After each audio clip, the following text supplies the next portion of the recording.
Alam mo ba na ang Puerto Princesa Underground River ay hindi lang basta kuweba?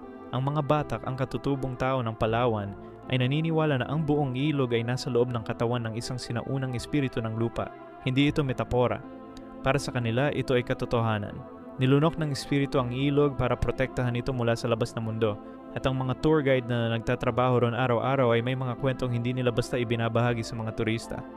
May mga silid sa loob ng kuweba, kung saan biglang nangangapos ang flashlight, walang dahilan. Bago pa man maubos ang baterya, patay na. May mga pagkakataon na parang may humahawak sa palong ng bangka mula sa ilalim. Hindi agos ng tubig, parang kamay. At ang mga larawan na kinuha sa loob, marami ang bumabalik na blanco o may anino na walang katawan. Sabi ng mga Batak na normal lang iyon.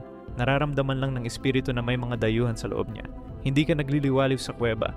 Ikaw ay nilulunon nito dahan-dahan at napapansin ka nito.